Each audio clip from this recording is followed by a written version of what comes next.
It's time for conversations. Who? What? How? Why? Don't judge me until you know me. Don't underestimate me until you challenge me. And don't talk about me until you talk to me. Or better yet, mind your business and stop minding mine.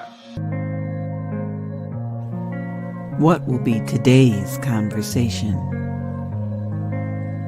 Understanding viewpoints, educating, and stimulating discussions. It's time to connect to T-Horne, your host. It's time for conversations.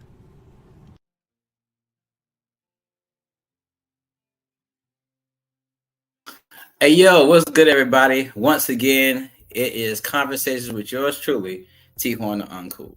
Now, last week we had our first episode, and I have to say, it was great. We talked about polygamy, why and why not. I got a lot of positive reviews, a lot of testimonies, and a lot of people coming to me saying, hey, T-Horne, thank you for that, because now I have more understanding. Not that I have more understanding, some people were like, hey, you gave me a chance to open up and really share a side of my life that I wasn't able to share, but your podcast gave me an avenue to do that. So today, what's our topic? We are talking about the downfall of today's youth. Now, I'm not saying it's a fact. That is definitely the opinion of a lot of adults today, because the way we grew up and the way the youth are looking now is totally different, like night and day, like flipping the coin. It's totally different and they don't match up. So we want to get some viewpoints from some adults today who work with the youth, but also I don't feel it's fair to talk about the youth without including the youth themselves. So I invited 3 students, 2 in middle school and 1 in college, to give their insights too. But before we get started, remember, it's very important to keep this show going. We need your support. So if you could support and donate at money sign T the Uncool. That's the cash app for the show. And if you want to watch the show, just make sure you support the page on Facebook, Conversations with T-Horne Uncool. Or you can go to my actual fan page, which is just facebook.com/T the Uncool. TDA Uncool.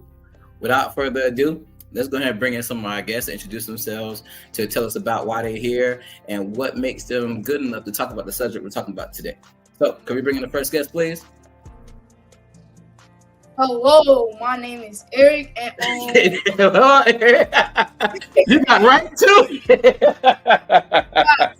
this is my first time ever doing it, so I really don't know what I'm doing. I understand though, but I'm happy you're on here, Eric. I really am. I didn't think you was gonna make it, but I'm glad you did. I know you're excited, man. But just bring it down a little bit. I understand.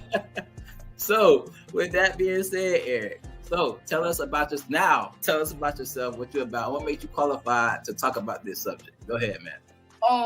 My name is Eric, and I feel like I'm very well spoken, and I can represent for the youth. How old are you, Eric? 13. All right, 13 years old. So that's a good viewpoint, a 13-year-old viewpoint, you know what I'm saying, to speak on. But speak for yourselves. It's one thing for adults to be talking about what they think, but I think it's very important for somebody of your age. And you already know I work with you in school. So this is one of my students, just so you guys know. I'm not going into details, but I work with Eric every day. And I chose him because of how well-spoken and how opinionated he is. But he's not opinionated about having facts to back up his claims. And that's what I like about him,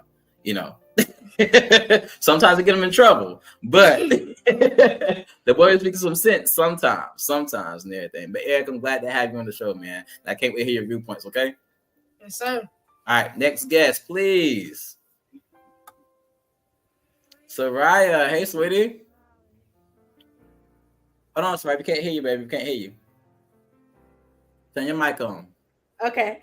All right, there you go.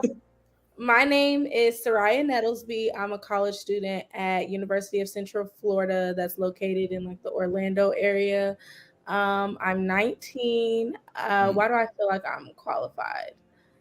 Honestly, I feel like if you're a part of the youth, it kind of makes you qualified because you're a part of what they're talking about. The different age ranges, I think it'll allow for different perspectives. So yeah, I think it's just I'm in college, so I'm a different type of youth than Eric is, since he's in middle school, and so he's like a different generation. Not to say he has less to say, just to say like he experienced different things in different ways.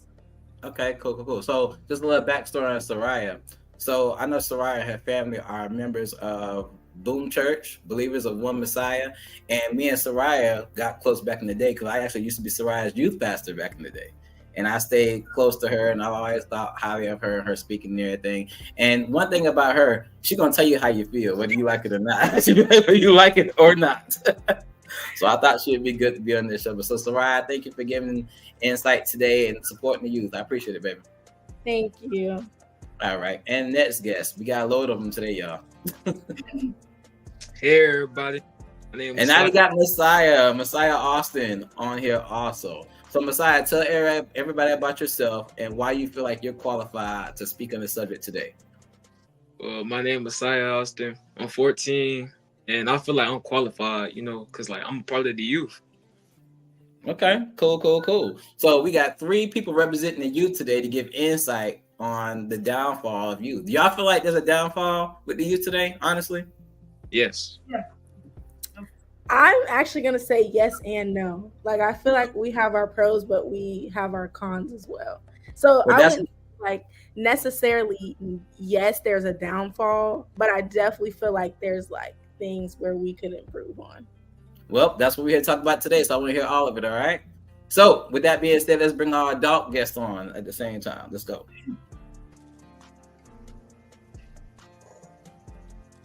Mr. Fenton Ramsey. I'm not Fenton Reese. I'm sorry. How you doing today, sir? Man, I'm good. I can't complain. How you be, man? I'm good, sir. I appreciate you taking time to come on this podcast and talk about this issue today. Can you tell everybody a little bit about you, where you're from, what you're about, and why you qualified to speak on the program? Yeah. So my name is Fenton Reese, but I'm more known as Reese the Poet or Mr. Reese, whatever the case is. I'm an artist. I make music, obviously, but I also am a slam poet and a youth mentor. I travel to different schools and try to motivate them as best I can. You know what I'm saying? Give them a little bit of truth and challenge students to make healthy life choices. I've spent probably the last 10 years jumping from elementary, middle to high school to college students, young adults, all the above. And so it's been a good time. I've had the privilege of traveling to a lot of different demographics in a lot of different areas. And so hopefully I can provide, something to this conversation. That's what's up, man. We also got Mr. Grayson Marshall. How you doing, sir? Good evening. How are you? I'm good, sir. So no shade to any of the other guests on here today, but I was very, very excited about getting you on here because it's been a long time, sir. Me and Grayson go back to the juvenile detention centers at Duval Academy, and so I first met him. So can you give a little insight about yourself, what you do, and why you're qualified to speak on this subject, sir? Well, I've been an executive coach for over 20-some years, a former All-American in college. I have 4 kids and I have 4 grandkids. I've been a keynote speaker for over 20 years. Written 6 books, and I've been a coach for a long time at every level, especially in the sports realm. So when it comes down to kids, and I use that term because, again, my oldest is 33, so everybody less than that is a kid to me. But I think there's a true understanding and a misrepresentation of a lot of what's going on today. So my heart has always been specifically to raise up folks to have a clarity of thought and not so focused on emotion. And so I think the conversation tonight will be beneficial to not only the kids on here, but everybody watching and everybody who's going to watch it later. So I appreciate the opportunity and time. Gotcha. So we do have another guest joining us, but he'll be joining us in the second hour. We'll get to that later on, but let's go ahead and get the conversation started. Before we get the conversation started, I want to hit our 6 conversation starters that I got our conversation. The first one, what are some of your views on the mindset of the youth today and why? Our second one is going to be, what factors do you think had the biggest impacts on our youth? Third one is going to be, who do you blame for the current state of our youth and why? Number 4 says, how do you think the future looks considering the ways that our youth are coming up now? Our 5th conversation starter is going to be, what changes can be made to promote positive influence within the lives of our youth? And the 6th one, the most critical one, are the youth of today lost, and can we still save them? These are all good questions I want everybody to have a good viewpoint on. Unfortunately, our middle school students are only on for the first hour, so let's make sure we hit these first 3 viewpoints and get their point of view. But also, let's make sure that we are listening to everyone and everyone's, taking, showing a mode of respect when people are talking. Let's not break each other up. Let's not interrupt each other. Let's hear everybody has to say. All right. So, with the first one, what are some of your views on the mindsets of youth today and why? And honestly, I want to hear from the kids first and see what you guys think when it comes to the mindsets of you guys, because nobody can tell us about y'all mindsets better than y'all. Agreed? So, who want to speak up first? Come on, don't be shy. Don't be shy now.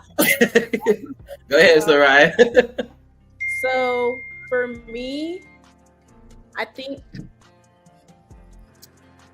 it honestly depends on who you talk to. I feel like it differs between like genders and age ranges. But for the most part, I feel like our mindset is very geared towards like success, and that can be a good thing, but I think it also just gets taken like blown out of proportion. I think we're always constantly trying to be like perfect and put on for the next person, and like basically put this picture out that like we have more than we really do. In that, even like for like girls, it's like the body image aspect of it, like you want to be like this perfect girl to the man and like all that good stuff. And then with men, like they're always trying to put on like they're so tough so heavily, and I think that's where you get involved with like the gangs and stuff like that, because you're trying to put on for these people that like you're so big and bad. And I think it's just like, definitely, you said why I definitely think social media contributes to it. Social media, you have to put on this front like you have it together, you have money, like the expectations of like an average 17-year-old are like absolutely insane, even down to like the things that we do for fun, the things that we wear. Like it's very glamorized, and I think that people fail to realize that at the end of the day, we're all just kids. Some people can't afford the nicer things, and I think that's what leads into a lot of issues for us, is definitely social media and like our mindset of where we should be at the age that we are at. So, Soraya, let me ask you a question. You said something that caught my attention. You said that you guys' mindset is focused towards success. Mm-hmm. In your mindset, what does success look like for you? Well, my success, I feel like, is really different because I've gotten told many times that I'm like mature for my age. So the things that I want to reach in life is like a happy, successful career. I'm going into the medical field, so I want to be successful in that. I want to have a good husband, a husband that's God-fearing. So it's like my mindset for a 19-year-old, most 19-year-olds aren't thinking about like when they get married, is their husband going to be praying every night over the family? Most 19-year-olds don't think like that. But that those are some of the things that I have that are like my personal goals. Like, if I'm marrying, are they God-fearing? My schooling, just who I am in the community. Am I giving a good enough benefit to people? A lot of things like that. So that's my success, but like other people are completely different from that. So let me say this before I get other people's points of views. So I know Soraya personally, and I know for a fact from talking to her and being around her, that's really her mindset. To the other guys, even you too, Soraya, I don't want you guys to think that because you're on this podcast, you can't say what you really want to say, or you have to put on to look good. The whole point of this podcast is to be honest and to really tell how you feel. So Soraya gave her definition of what success is. Obviously, some people's success may be totally different. Some people want to be the most successful rapper. Some people want to be the most successful game maker. I'm not saying that's y'all, but feel free to give your honest and true opinion, because adults can't help you guys become better if you guys can't talk to us freely and express your truth. Does that make sense? Okay. Yeah. So Eric, same question. What are your views on the mindsets of the youth and why? My view is like the kids just try to be adults too soon, and like they try to do adult things before they should, and like they just get caught up for doing the wrong thing when they shouldn't, and then it just leads to a lot of stuff after that. I got you. That makes sense. So even when somebody have a child has a a conversation, because I remember a conversation me and you had, Eric, that you said your mindset, you trying to have a mindset of Martin Luther King, where sometimes you got to challenge authority, you know what I'm saying, to get the point across. You know what I'm saying? Is that kind of, would you put that in the category of kids putting their mindsets of an adult, or just no, I'm just asking. I'm not blaming that. I'm just saying, like, do you feel like that's a kid putting themselves in the place of adult, or a kid just, you know, not say challenging authority, but questioning authority to the point of trying to get understanding? Yeah, it's like my opinion. I think like we all kind of equal in sort of a way. Like I can't feel like you better than me just because you older than me. So it's like you just not gonna kind of like try to little man me because okay, because like you are way older than me. So it's like I can't like, and then I feel like I should get the same respect as somebody that's older than me. But like nowadays it's just like I don't know. You said it good. You said it real good. Can I ask that? Go ahead, Sarai. Eric, I used to struggle with that, and my mom's on here, she'll comment and tell you. I struggled with that as a little girl very much because I felt like even though, yes, I was little, I still had a voice, I still had an opinion, and that like contributes to the way that I want to raise my kids. And even in the Black community, I think it's really highlighted that like when a kid has an opinion, depending on the parent, I won't say the entire Black community, but it's very popular in the Black community that kids are not supposed to have an opinion. You're supposed to just kind of like take what it is, you know, do what I say, don't ask questions.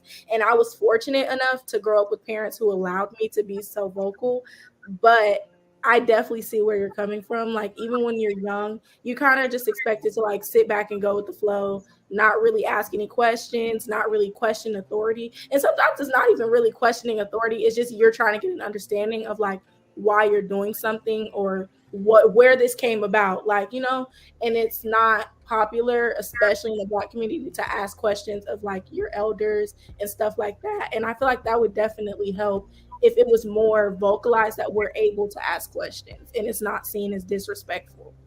I got you. Okay. I see y'all with a little team up right there. I'll watch y'all too, all right?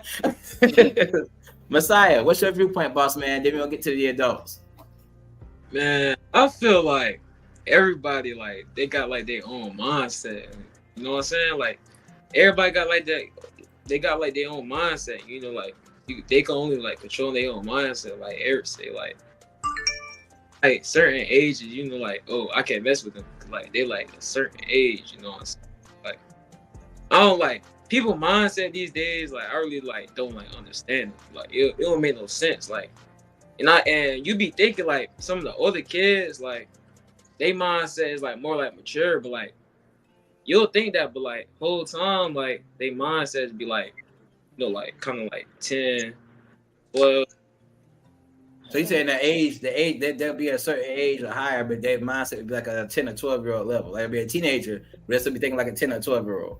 They could be like, that's somebody in our class, right? Yeah. Right, like that. All right. Like so it's an immaturity thing. Yes. It'd be like 16 and still act like a 10, 12-year-old. Like, well, you know, I've dealt with that a lot, so y'all know that. Okay, cool. I like that. I like the immaturity mindset. So, Fenton, what you got to say on that? What's your mindset of the youth today, and why you think it's like that? What you think? What's your mindset of the youth today? I should say. Well, so hot take, I guess. I personally don't think the mindset of the young people is as lost as people think it is. Right? There's been a lot of talk about how this generation's mindset is all jacked up and they're so crazy and they don't know nothing from nothing and all that kind of stuff. And the reality is I've run into some youth that really got some strong heads on their shoulders. In fact, I've run into some youth that are even more conscious or woke than adults. So I would say that I think it's a misinterpretation or it's a misunderstanding to say that this generation has a broken mindset. I think that the things that they value is different than the things that we value. I think the things that are prioritized in their minds coming up and what they've been, you know, taught and fed on and the way they're raised has been different. So their priorities are different. And the reality is that some of them are not you know what I mean, are not ideal. That's true. Yeah. But I also know on the flip side, they are more aware in other areas that our generation is like, yo, I didn't even realize you were even thinking about that. You know, I would have never even thought about that at your age. So I think when we talk about their mindset, I think that their mindset is different. And I think that their value is different and their priorities are different. And I think that if we as adults can get a better understanding of that, we'll be able to better shape that generation into the direction and point them in the direction that they need to go. And when we talk later, I mean, there's more, you know, on how, where that came about and what that looks like. But I just think their mindset is more just, I mean, they think differently than we do. They don't think about, and one thing is, I will say, they don't really think about necessarily like the future like we did. Like we think about the future, like, you know, what's your 5 and 10 year plan and da da da da, you know. But a lot of them, they think more like, look, I got to figure out what I'm going to do today. I got to figure out what I'm doing. Like, I got to figure out how I'm gonna get through, you know, school today. You know, because they have a lot of, you know, they just have a lot of different ways they process information. So I just think that it's a learning curve. It's a process. Technology has played a big role in that, and we'll talk about that later. But you know, I would say their mindset is definitely different, and they do prioritize some things that I do not agree with. However, I don't think they are as broken in their mindset as people think they are. And you know what? You said something. You said that back when we were young, our mindset was more focused on, you know, we were told like, what's your 5-year, 10-year plan and stuff like that. And we were, if I can speak from my personal standpoint, as somebody who's made a lot of mistakes and used my mistakes to try to get the youth and say, hey, I've done this before. I'm not trying to watch you do the same thing. You know, those seeds were planted back in the day. What's your 5-year plan, 10-year plan? So now we find ourselves I find myself trying to impart that in the youth today. But like you said, they're worried about, hey, what I'm gonna do today, how I'm gonna eat, what I'm gonna do after I get out of school, you know what I'm saying? Who I'm gonna hop on and log on with Fortnite tonight and stuff like that and everything. And I'm trying to plug that to them because I didn't take advantage of that, not realizing I'm not meeting them where they're at. You know what I'm saying? I'm not meeting them where their mind frames are at today. You know what I'm saying? So I'm pushing. And it's kind of like, okay, Mr. Horn, you kind of annoying me and stuff. You know what I'm saying? I'm not even thinking about that right now. You feel me? I know Grayson's got to say something too, but I was thinking about something you just said. It just made me think about it. The other thing is, I will say that one could argue that some of their mindset could fall into a little superficiality. I mean, that is something that has hit, and unfortunately, it has caused a whole shift in the generation. But the other side of it is, when we talk about like their future plans and thinking like that, I think the other side of it is that they don't think about the future the same from a career perspective, from a lifestyle perspective, like from any of those things. Like the whole perspective is different because think about this. They have been raised in a generation where everything they want happens almost immediately. Like they live in a very microwave generation. So that changes the way that I think about the future. I expect what I want right now. You know what I'm saying? You know, and Sarai made a good point, and Eric made a good point about it. They've been allowed to say what they want and operate as equals. There was no separation between adults and children, and they've been allowed to say what they want, think how they want, do what they want. So that plays a big role in how they shape their perspective. So just something to think about. Gotcha. Good insight. Real good insight. Grayson, what you got to say, man? I know you got a lot. You've been hearing all these opinions and stuff. I know you got a lot to piggyback on. What's up, man? You know, I think that having the understanding of being older and looking back at what's actually taking place, they are going to be subject to the information that's readily available to them. And that's what they base their knowledge on. They base it on what they know. The young man was saying that he felt equal to an adult. And that's part of the narrative of the world today. And what that truly does is it causes division. When everybody has their own opinion, there can never be any unity. So one of the things that's happening in society is there's no unity because there's no trust, because your opinion is different from my opinion. So how can you truly grow a group of people? How can you re-engage a community if nobody trusts each other and everybody has their own opinion? When we grew up, no matter what it was, the neighborhood was the family. And everybody in the neighborhood had influence on you. And there was never any more than understanding that someone's experience was relevant and valuable to you. It didn't have to be exact. It didn't have to be the same. What's happened today is young people, and I have 4 kids, they want to almost neglect your experience as if it has no value and if it has no meaning. So there's no way that you can truly have good conversation to move them forward if they have no respect for what you're saying. I think they don't believe to the fullness that there is trust in our love, meaning that what I'm telling you is out of love. It's not to keep you from being anywhere. It's not to keep you from doing anything. It's to guide you in a direction so that you don't have to do some of the things that we had to go through. So when I look historically at what happened prior to my life, all those things, understanding them and hearing them, whether I agreed with them or not, they had an influence on what I was doing, because now I could measure from someone else. The Bible says that he who counsels with himself is unwise. And what I find with young people doing today, they're counseling with themselves. They're talking to themselves and answering their own questions and finding people that will sign off on how they believe. The real essence of becoming successful is finding people who don't agree with you. Growing up and playing basketball, if I only played against people I was better than, I wasn't going to get any better. You know what I did? I wouldn't go knock my heads with guys that were 4 and 5 years older than me. Why? They had game. They had a different approach to where I wanted to get to. So I didn't discount who they were or what they did. And what I see in today's youth is the encouragement of their own thoughts almost gets them away from having influence from other people. Because if it doesn't line up, especially if it's not an emotional connection. Right. Guidance doesn't come emotional. But this generation is very, very focused on how they feel. And I've tried to share with people all the time, feelings aren't facts. And just because you feel it doesn't make it true. But when it's reinforced in society that how you feel is how things are, it really doesn't bode well for the next generation to be able to really see what's there. Because as they've alluded to, their information is immediate. It is rarely ever vetted. Whatever they pull up on Google is the truth. Whatever they see on TikTok is real. They don't take the time to vet it.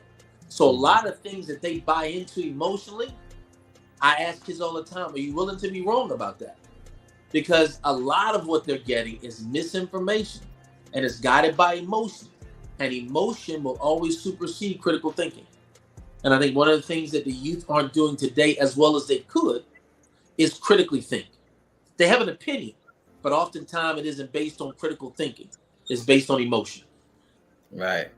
You said something earlier that kind of hit me. You said that I'm paraphrasing, so I could be saying this wrong, but you said something in the just the youth are used to receiving instant gratification, so they kind of, I guess, decline and push off our experiences like they didn't happen, like we don't understand and stuff like that. That's a big thing. Even working with the school and working in youth ministry and working in the youth prisons and stuff like that, I hear a lot of youth in the mindset of, Mr. Horne, you know what you're talking about. You don't understand what I'm going through. You ain't been there, not realizing that we have. And I tell kids all the time, I've been working with kids for like 7 years now. And I tell the kids that y'all gotta understand, though the generation and the times and the what we're susceptible to, like the internet and stuff like social media, that doesn't change the fact that the experiences are still the same. And like y'all heard the phrase, there ain't nothing new under the sun. Everything y'all done, even from the shoes y'all wear.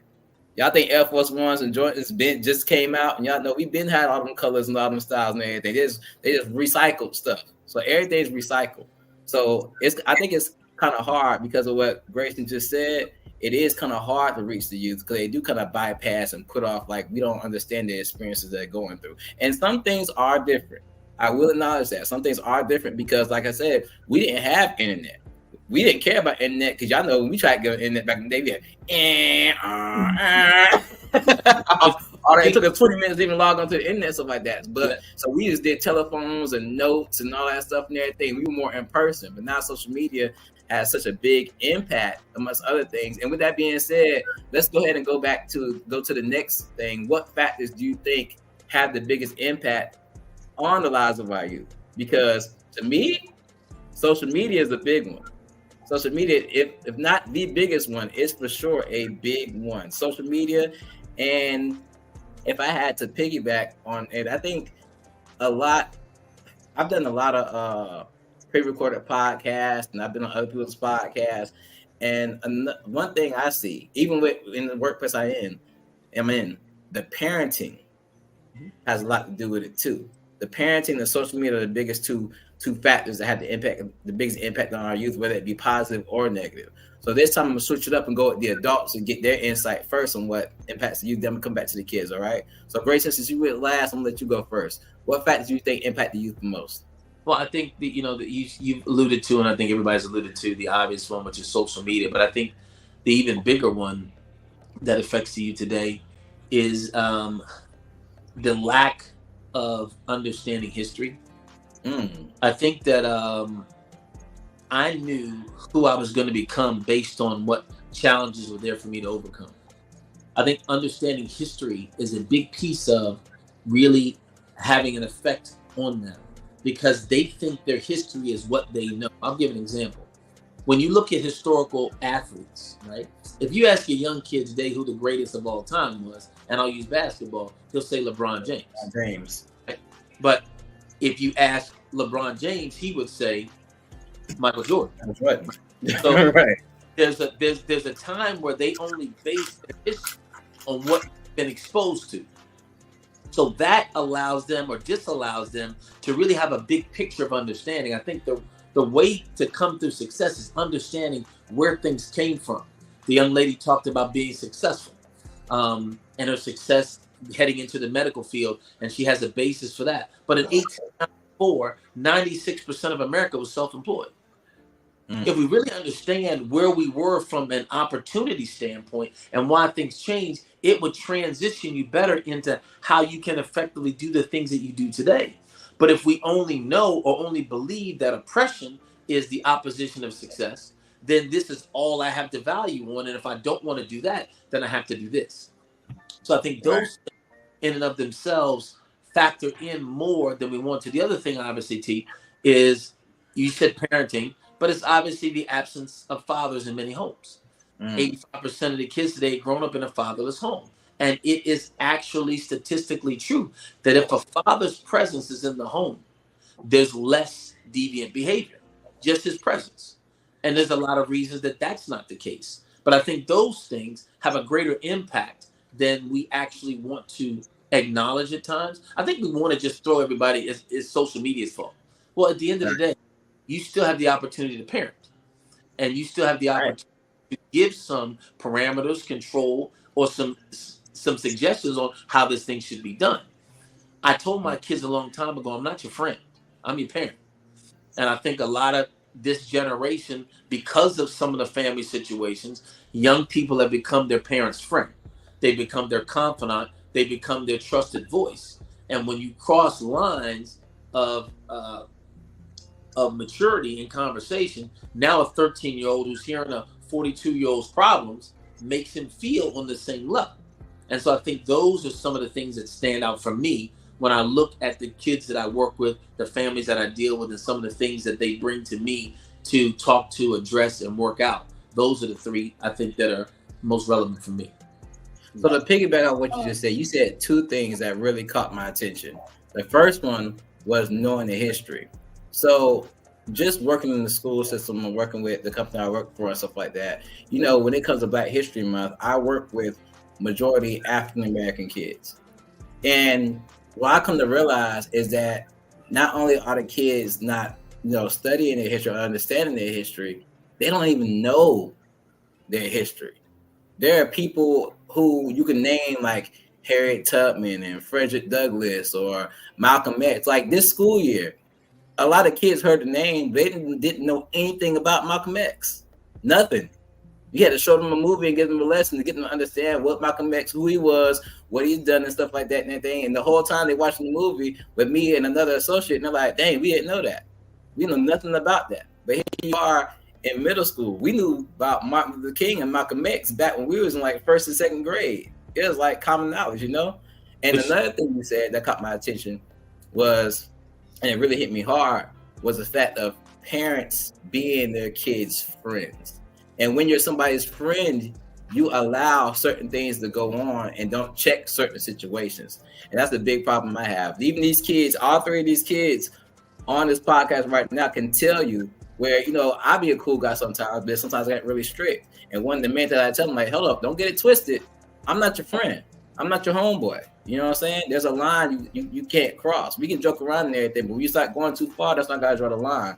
And I think, like you said, a lot of parents aren't doing that today, drawing that line. Because yes, your kid should be able to look at you as a confidant and feel comfortable with you, but not to the point where they're just, you know, just doing anything and being grown and all that stuff. But I'm not going to harp on that. I know we got other opinions to hear. Fenton, what factors do you think have the biggest impacts on our youth today? Well, I can tell you that, you know, you guys just said, I mean, you guys pretty much kind of laid out a lot of the foundational stuff. I mean, social media, I think history is important. I think critical thinking you mentioned earlier is a huge one. That the feelings thing, man, let me tell you, that right there, like they say, emotions make good servants but terrible masters. And I think what happens is that, you know, I 100% agree that this generation, I think one of the biggest challenges is they've been convinced that what they feel is true. Mm-hmm. And like I wrote this down a long time ago, was like, the fact that you're feeling does not mean what you're feeling is fact. And what you have to understand is that regardless of, you could teach history all day, you could have all the systems in place, the opportunities in place, but if I operate only solely on how I feel at the moment, I will never be successful. Your emotions will drive you to destruction, regardless of, they could lay out the red carpet for your success, but if you act on how you feel, you're toast, right? But I want to throw out a kind of a curveball that I think impacts our youth that kind of piggybacks a little bit off the parents being friends. Because I think one thing that really hurts us is we have a cultural issue. And it's not just, and the cultural issue is not just like, oh, we like this stuff and we promote. No. Here's the issue that I see. One of the biggest things that hurts our youth is this misunderstanding and twisting of what love is. We have confused love with affirmation. And so we think that if I love you, or they have been convinced that someone who agrees with them loves them, and people who disagree with them don't love them. Yeah. And if that becomes your guide, you are going to run into a whole lot of problems, because the truth is, it's quite the opposite. People who love you will tell you the truth. People who don't love you will let you walk right off that cliff.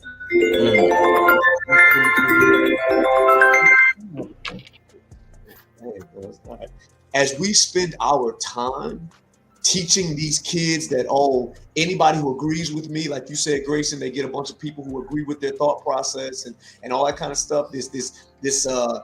When you tell them something that goes against how they feel at the moment, it hits them with this cognitive dissonance, and all of a sudden they go crazy because they're like, how dare you tell me I'm wrong? Mm-hmm. Right. If that's the case, you don't love me. Absolutely. So that's why you get the teachers. Oh, this teacher don't like me because she's telling me she always on my case. Well, the teacher actually that's on your case is typically the one that loves you. Right. It goes with your friends. It goes with your family, your parents, anybody who's in your life that just agrees with everything you do and agrees with all your decisions. And they get this twisted idea that, oh, that means they loyal.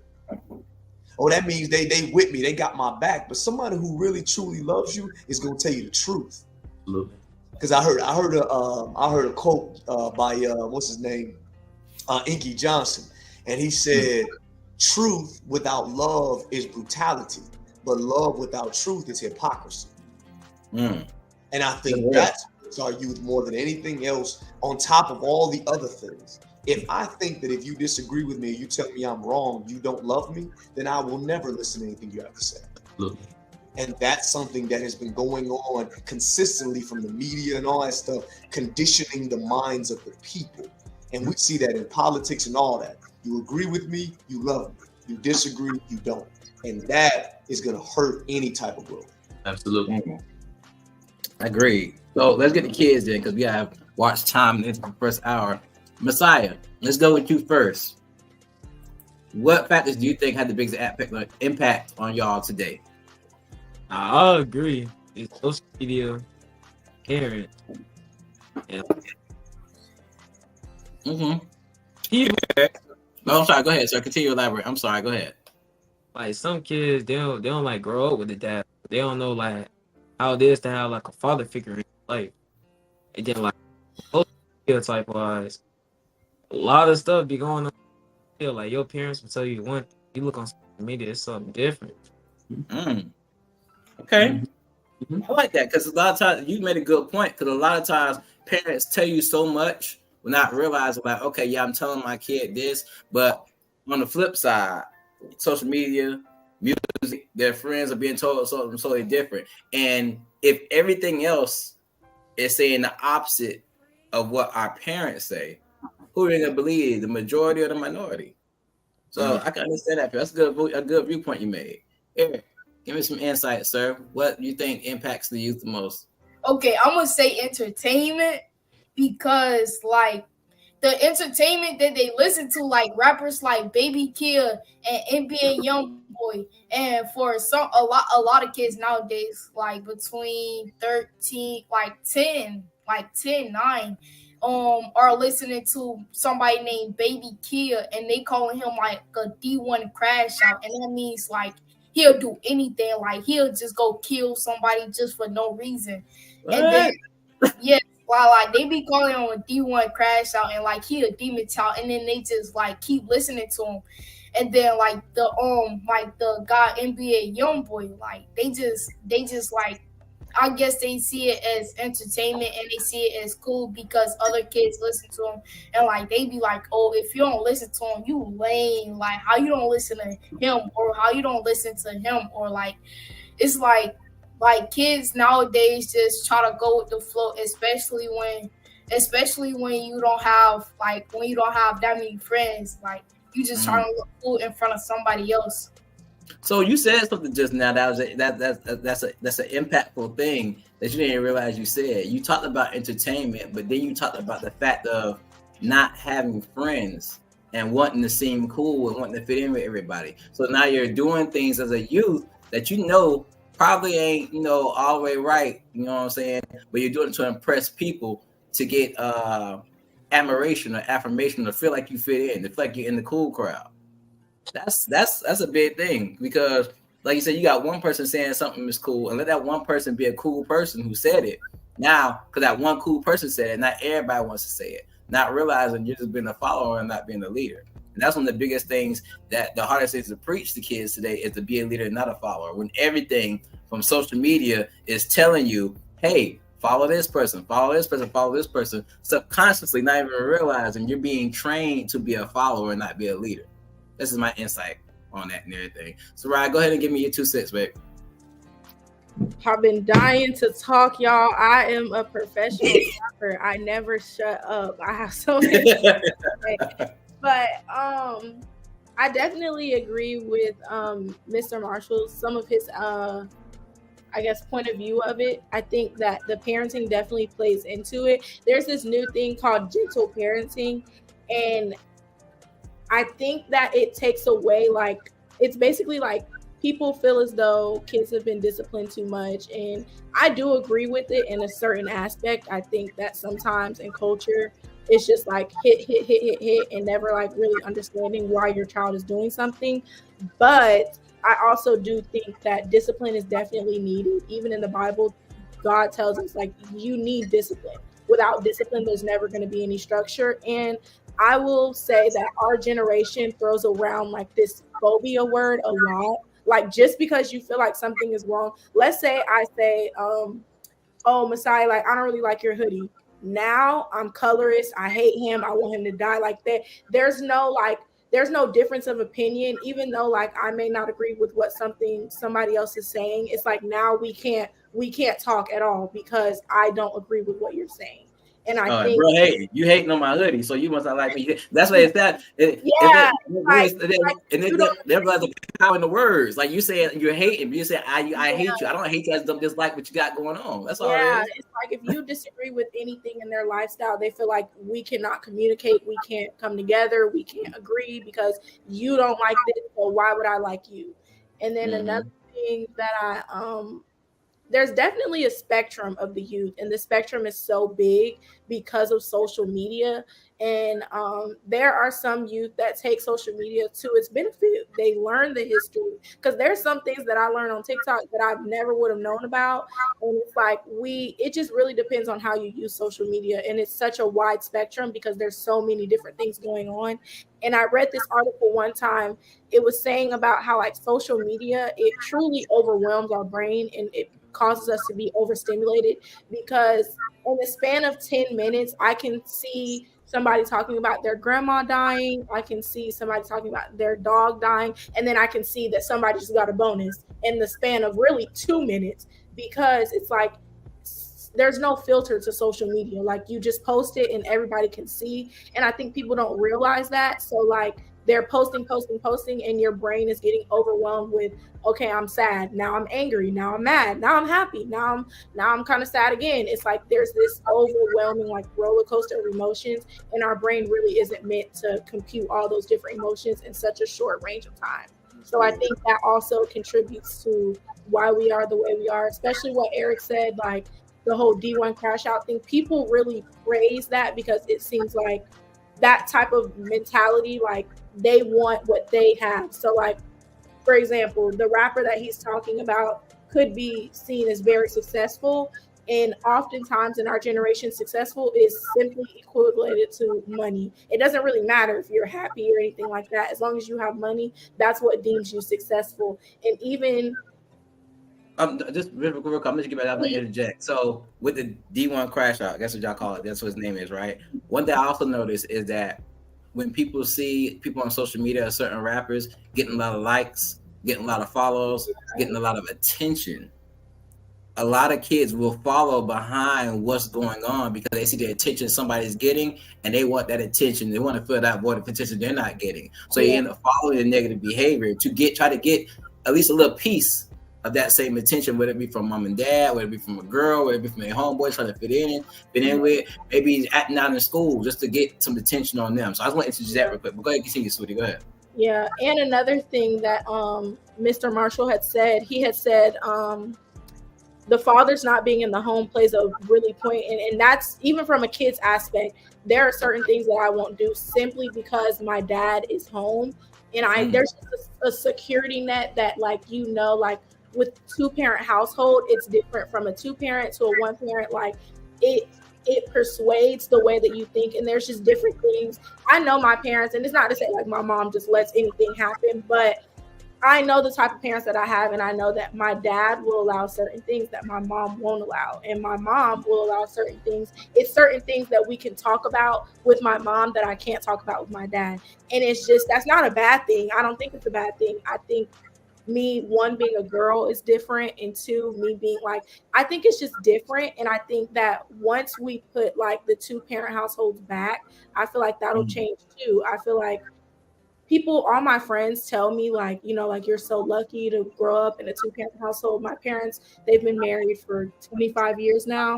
So that's just something that I'm used to. I grew up with structure. I grew up with God in my life. I grew up going to church. I've always had that instilled. And so now, like, going away to college to different types of like people where they were raised differently, and like their parents allowed certain things that they really shouldn't have, like, I think that is also the problem too. Of course, social media, I feel like everybody knows that. Social media, it allows you open access to way too many things. And I think that there are not enough restrictions, especially for youngs, because like everybody else has it. The average age that you get a phone now is probably like 10. I know I got my first phone in like elementary school, but I think it was simply because like I had to walk home and stuff. So like my mom wanted that form of communication, but I think access to social media is just too much. And I think that parents sometimes get caught up in, wanting to be a good parent, want to be considered a good mom. Any position that you have, you want to be considered good. You want people to like you. You want people, that's human nature. But I think some parents get caught up in wanting to please their kids too much. And so they allow their kid too much access to things that they shouldn't know, that they shouldn't be like around, or they shouldn't have knowledge of at that age. That's crazy. You said something. You talking about you first got your phone when you were younger, right? It's crazy how the dynamic is of parents these days. Cause I didn't get my first phone until I was 18 years old. Yeah. And that was a flip phone. So without no internet access or nothing, you know what I'm saying? I had access to a phone pretty soon, and I think it's simply because my parents were blessed enough to give me one, and it was more of like a communication thing. But I wasn't allowed to have like Snapchat, Instagram, and even though when I did have those platforms, my mom follows me on all my social media platforms. I'm not allowed. Like I hear people like they say like some people say that's lame. Some people say that's lame. Like then you can have your own privacy. They'll call you lame because of that. Yeah, like my mom, she's my friend on everything. Like she sees everything, and I really do have a good relationship with my mom. I think that plays a part into it. Like, I'm pretty much able to talk about anything with my mom. And there's like Mr. Marshall was saying, there is a difference in being like a friend and being confident. There are certain things that I know I can talk to my mom about anything, but there are certain things that I'm never going to say to my mom simply because that's my mom. And I think that's gotten taken away from our our generation because of social media. It puts on like, well, you're just as, you're the same as your parent. I personally don't believe that. I feel like, yes, kids we're earned respect and we're earned to be treated like a person. But at the same time, you're still a kid. You don't know everything that you're going to know. And that's not a bad thing. Like Eric was saying, kids want to grow up so fast and there's really no need to. So yeah. Well, I'm sorry to cut you off, sweetie, but we are coming up to a break. Let me say this one, because I know Grayson, I saw him. I know he had something to say. So when we get back, piggyback what he had to say. But I just want to say, Soraya, I'm so proud of you. Y'all understand when you work with these, y'all do understand when y'all work with these kids and then you see them grow up and see them the things they say and how they come up and you see that positivity and that positive influence on it makes you feel good. It feels like you had some kind of impact in their lives. I would say I'm so proud of Soraya. But we're gonna take a break real quick because we all need to refresh. We got some more things to talk about. So just give us a couple minutes. We'll be right back, guys. See you soon. To everybody in respective places, as he said, I go by Clarence C. Williams. I'm actually from Gainesville, Florida, home of the Florida Gators. If you ain't know, yeah, stop playing. And it's just such a blessing and an honor to be in the house of God. So I came all the way from Gainesville just to share my music ministry with you guys, amen. But before I do that, I just wanted to say the Word of God says that if my people who are called by my name shall humble themselves and pray and seek his face and turn from their wicked ways, then will I hear from heaven and I will forgive their sins and I will heal their land. And I say this because in Gainesville, I'm actually a firefighter for the city of Gainesville. And so many times, man, I'm tired of seeing so many young people lose their lives to senseless gun violence, to senseless foolishness, when the church seems like they're not doing anything about it. It seems like there's a lacking, in the house of God. A lot of times, sometimes you even see the same thing that's going on in the world in the church. And it's time for us to turn back to God. It's time for us to be serious with God. It's time for us to get back to praying. It's time for us to get back to fasting and seeking the face of God.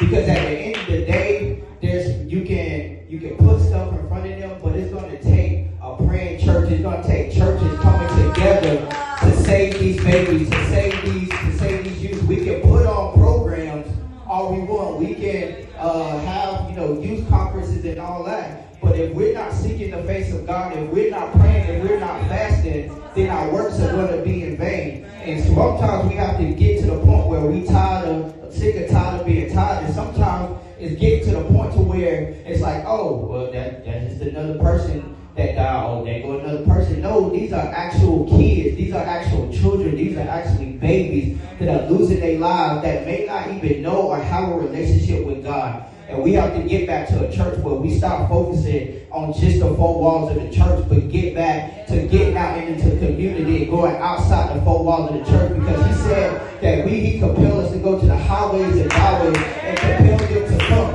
Amen. So we have to get back to that. And I've been everywhere I go now, I minister this because it breaks my heart to constantly, every single time I go to work, I'm working a 12-year-old or seeing another young person going to jail. So it's time for us to be about our Father's business. Amen.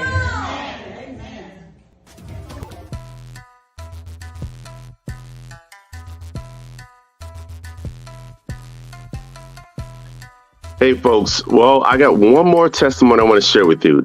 Identity theft. Look, I know a lot of people have a lot of programs out there, but our program goes a lot further than most. See, most people think identity theft, they think of credit. Credit is the easiest thing you can solve.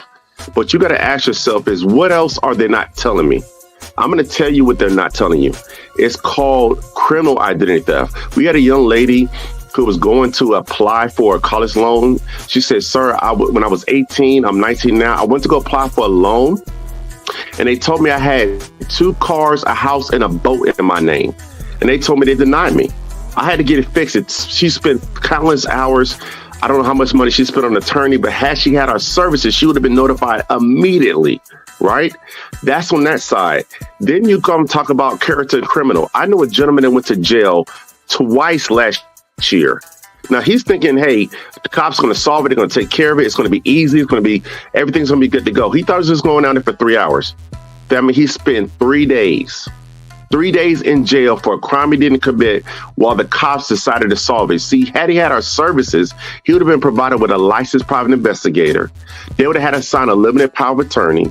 And then at that point, they would have went to work on his behalf where he wouldn't had to have dealt with that. And because he had the legal plan, the attorneys went and got his name cleared in a matter of 3 weeks, when it normally takes 2 years to clear up. I'm just sharing with you, our services makes a world of a difference. You don't have to feel vulnerable. And we're ranked #1 by Forbes several years in a row. So if you're going to get something, you're going to spend your money, let's work with the best.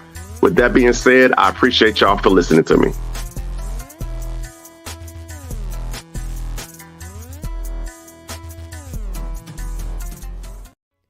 If you or someone you know needs help coping with depression, anxiety, or PTSD, overcoming low self-esteem, or managing major life transitions, we invite you to schedule a free consultation call for telehealth clients. Shekinah Downs, licensed clinical social worker, is now accepting new telehealth clients in the office too. Schedule a free consultation by calling 386-385-4483.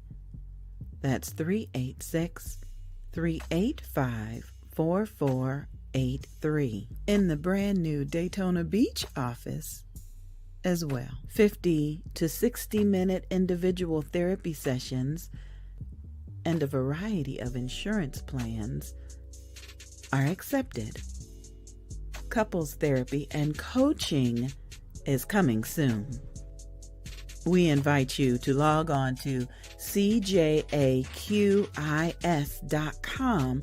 Schedule a free consultation by calling 386-385-4483. That's 386-385-4483. Angie B presents a book signing and meet and greet. Join us Saturday, April 27th, 2024 from 10 a.m. to 4 p.m. at the Best Western Plus in Kingsland, Georgia. Admission for attendees is free. Pre-order your lunch for only $15. Shop with vendors, purchase books and audiobooks, participate in our many writing workshops, enjoy networking, and so much more.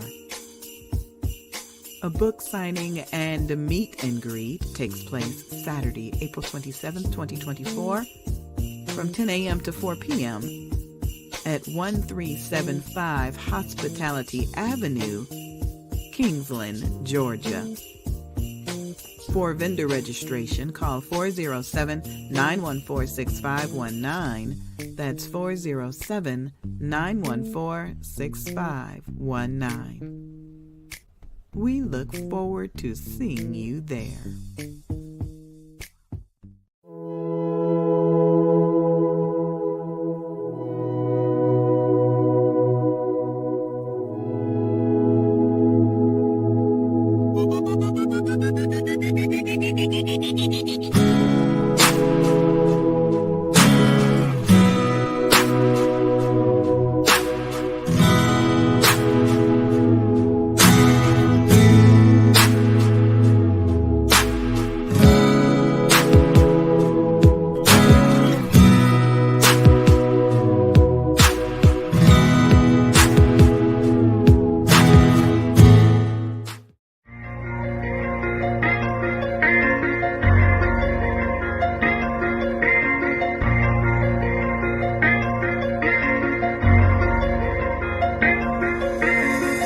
Don't judge me until you know me.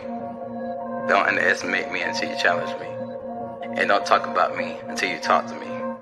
Or better yet, mind your business and stop minding mine.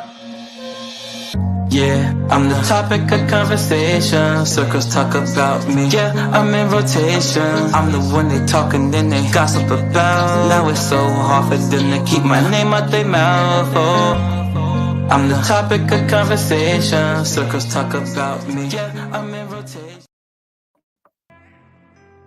Hey, what's up, everybody? Welcome back to Conversations with T-Horne, Uncool, yours truly. And today's topic is the downfall of today's youth.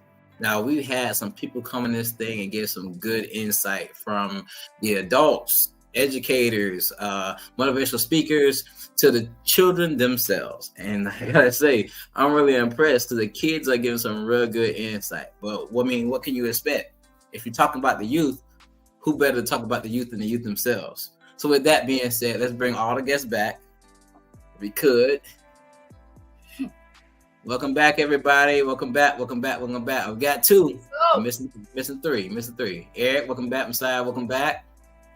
Mr. Grayson, welcome back. Let's see if we can get everybody in. Everybody ready? Okay, I'm pretty sure guys will populate in as we go. So we'll start with you guys. We had two questions come across the screen that we weren't able to address because we were so into the conversation we were having. So real quick, before we get started on the four topics, let's go ahead and address those two questions right quick that came in from the viewers. The first one is, if we can get on the screen. Oh, we got people populating in. Hold on. Hey, Soraya, welcome back, sweetie. We got one more. Is Fenton gonna pop up on the screen or the question gonna pop up? Which one? I'm good with either one of them. So we're just waiting. With that being said, let's not wait too long. The question will pop up a little bit. Let's go ahead and hit conversation starter number 3. So the third one we want to talk about was, and it's real quick. It can be real quick. We got to kind of speed through. Who do you guys blame for the current state of our youth and why?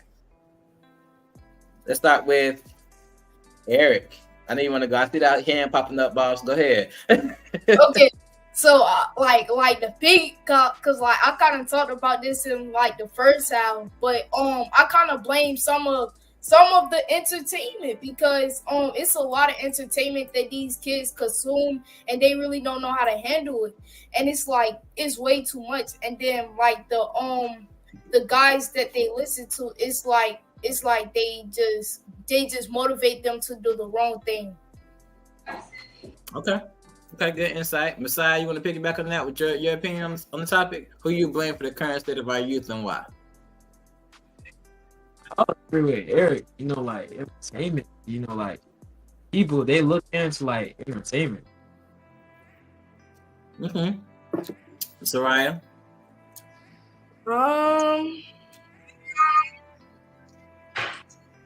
You thinking hard about it, huh?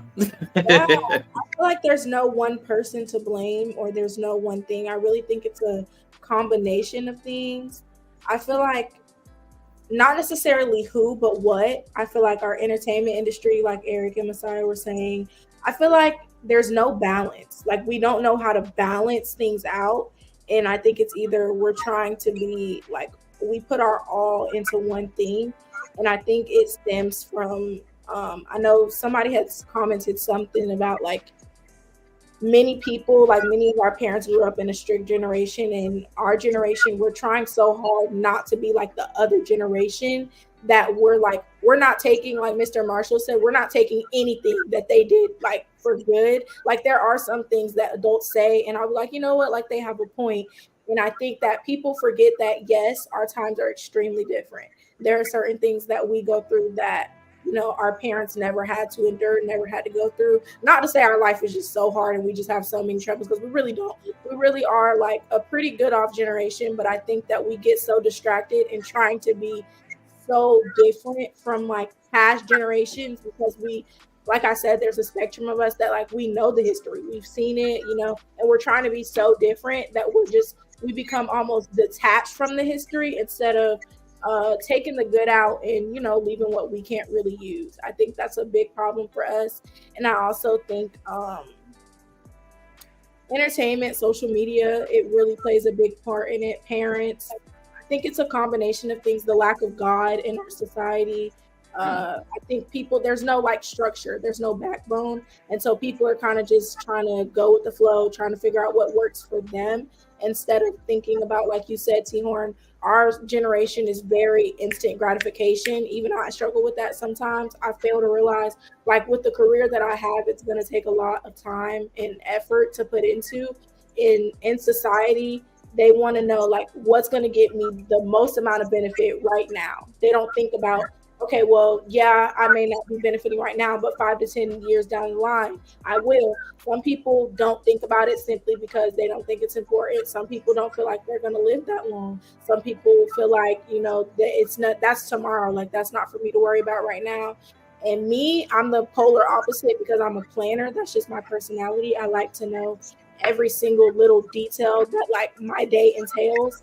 But some people, they're okay with going with the flow. You know, I'm just going to see where the wind blows me, see where it takes me. And I think that also plays a part into like what's gone wrong in our society. Okay, real quick, Fenton, Grayson, I know you guys have some insight on that, and I'm gonna get back to you guys, but I want to take time to make sure we're acknowledging the viewers too. They had some questions they wanted to ask. So one of the questions that popped up, and I think I was gonna have the kids answer this one because, you know, well, I say everybody can answer it because we all have had siblings and stuff like that. Do older kids try to reign in the younger kids today? Like, do they try to reign over them, or they try to take charge? What are y'all views on that? Actually, let's start with Fenton and Grayson first. Give us an insight. How you guys feel about the older kids reigning over the younger kids? Which me? Yes, sir. You which one of us first? Go ahead, Grayson. Go ahead, Grayson.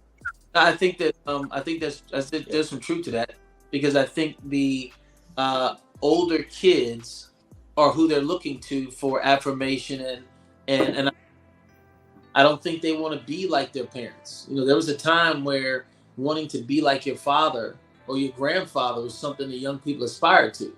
Now they don't. They want to be like the guy that's 17 or 18 that seemingly has all of what they feel like will get in the next few years. So I don't think it's raining in. I think there is an intentional mindset to deviate young people from a bigger picture of where their future could be. And as somebody said, their future is right now. So they're looking at, if I'm 13, I'm looking at somebody 17, I feel like I'm real close to doing that, right? But if I'm looking at somebody who's in their 40s or 50s, that seems like so far away. I don't want to wait for that. So I think the influence of controlling the minds of young people is no longer responsible by the parents. It used to be. I think it's the people they identify with, and that's where it is. So yeah, I do think they're reining them in. Now, do I think it's a personal reign? No, but I think it's now the new model that's out there, and I think it's what separates them from truly getting some real good factful information is how to live their lives. Messiah, I'm trying to do adult kid. Messiah, how you feel about that? Do you feel like older kids try to rein younger kids today? You mean like? So if I had to explain, like, actually, you're a good example. So, like I said, these are all kids that I work with in the past and work with currently. And if I could speak on Messiah for a second, Messiah has peers in his class that are friends, and he's talked to me multiple times about trying to show them the right thing to do and trying to be a leader in certain aspects. The question is, the same way you try to be a leader and rein in your friends, do older kids try to do the same things with younger kids today? So like show leadership? Show leadership, show them the right way, even if it's doing the wrong thing. Do you feel like they try to bring kids in, bring somebody under your wing type deal? That makes sense? Yeah, but I don't think like older kids like these days. Like I don't think they like do that. Like, I don't think like older kids they'll like do it. They be like they have like their own mind. They don't feel like us younger kids don't have to like be like we just like dust to. So you're saying they don't really care? It's like they doing their own thing and y'all just do what y'all do type deal. Like we like on our own right now. We got like people. Some people might. Us younger people don't look up somebody. Well, not them team. Hold on, Messiah, hold on. Pause for a second. Because your mic going in and out. You might need to come closer to the mic. Okay, we'll get him and bring it back. Eric, give me your insight on it. We'll get Messiah when he gets back. He's having problems with his mic. But go ahead.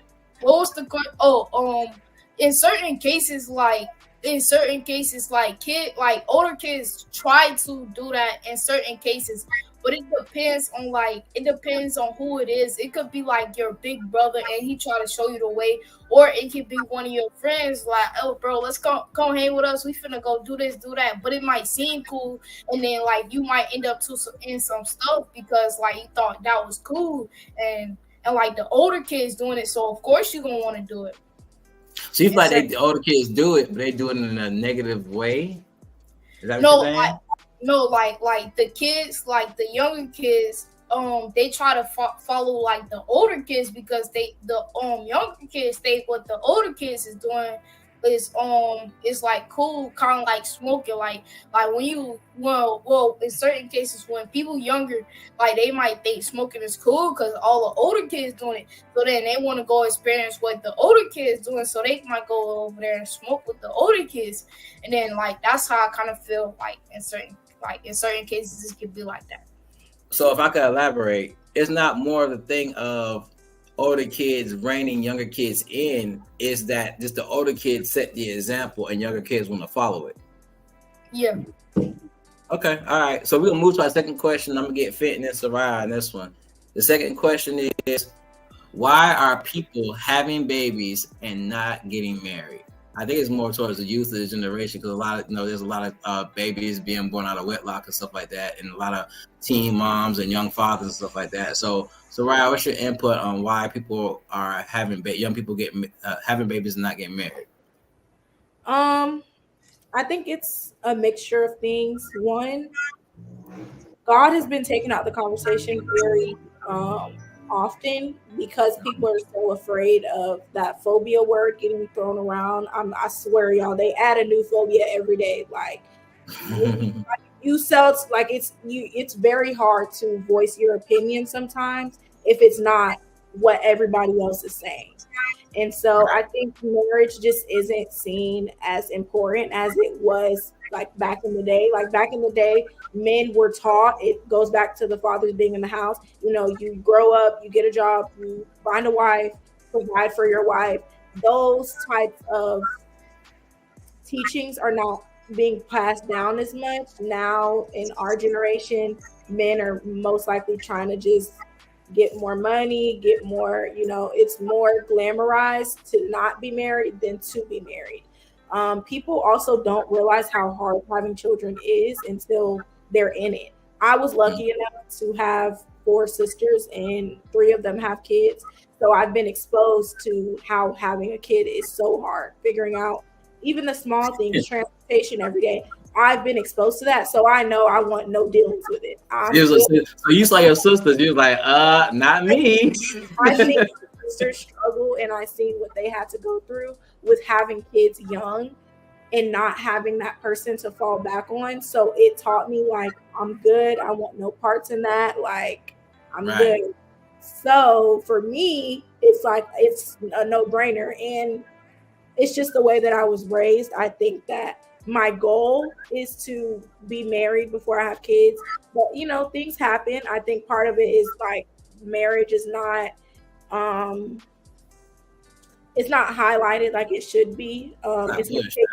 It's not taken as seriously as it should be. It's like a different spectrum. Some people get married for the wrong reasons, and then they're just like, you know what, I can just get divorced, no biggie. I think divorce is like really a weird thing that like people just throw away, and like people are willing. Another thing in relationships, people don't realize that just like you have flaws, they have flaws too. You're never going to find, we're so busy trying to find like the perfect person, the perfect man, the perfect, everything has to be perfect. And people don't realize within relationships, even in those long-term ones, marriages that have been 20, 25 years, they'll tell you, you know, like me and my wife, we went through it because like you're with one person, you're going to argue, all of that. I think our youth is just really, if you're not doing what you need, what they need you to do, they'll leave. Like with Swift, they don't stick around, they don't stay around.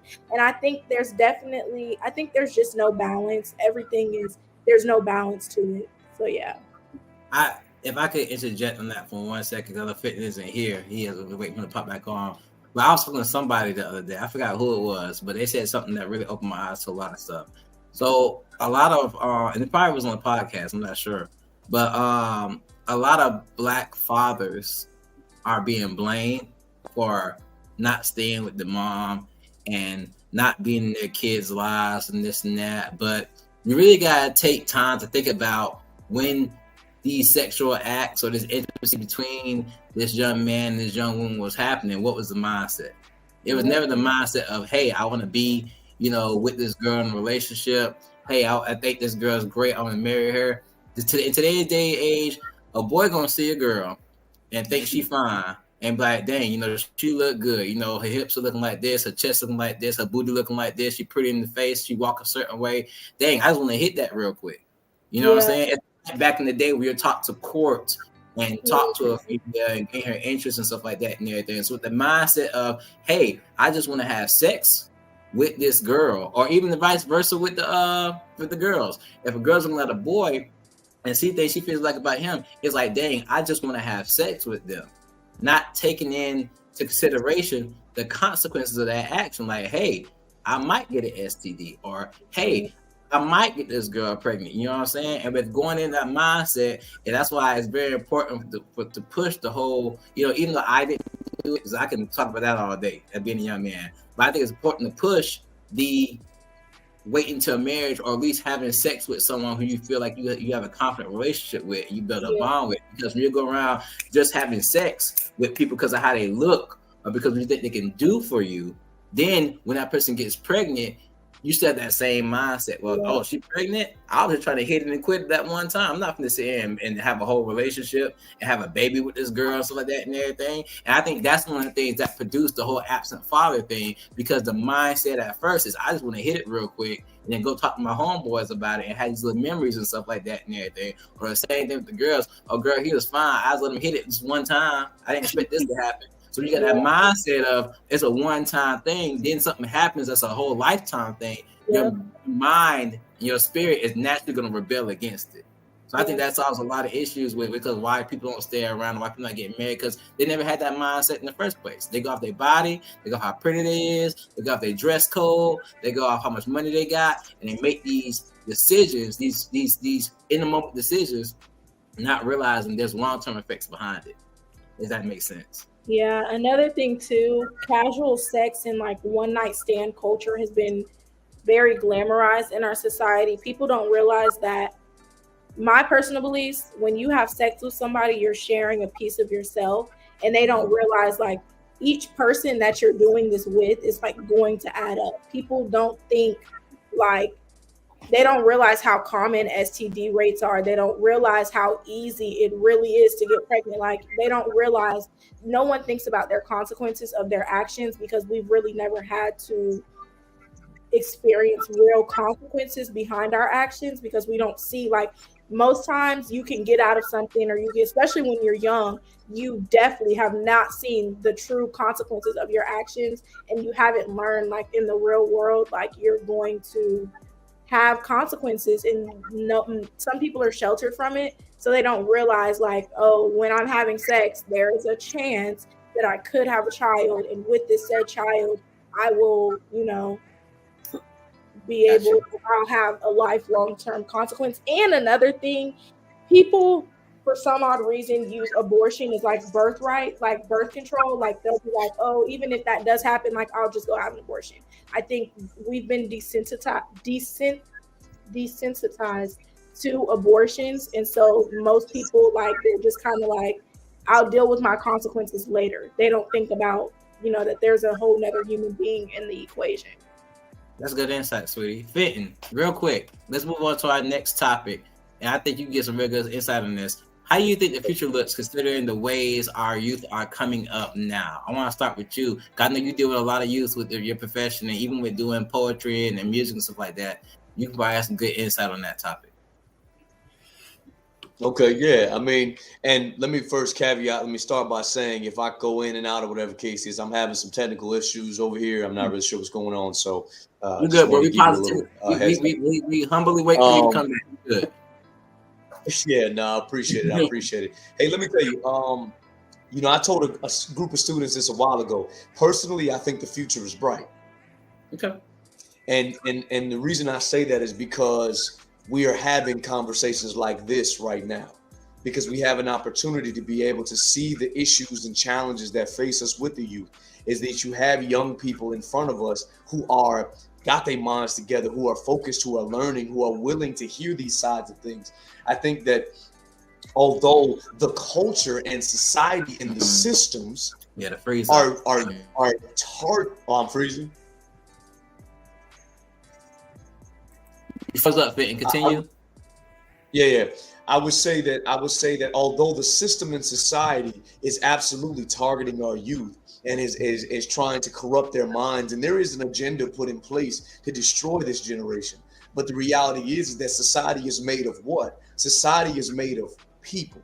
And we have the ability to be able to take the society by the reins. These young people, I can tell you right now, just as many young people as you see all crazy and doing all this wild stuff, I have seen in the last couple years, young people leading revivals.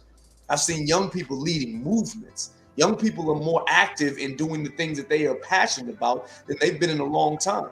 Our goal and our job now is to give them the truth, to support what they're trying to do. So when you say that the generation, how do I see the future?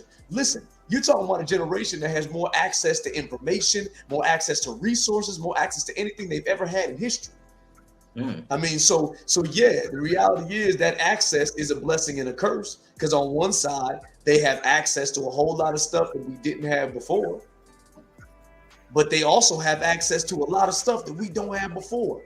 I mean, I'm gonna tell you right now, how many of these kids right now are leading whole movements online, just through TikTok, just through social media.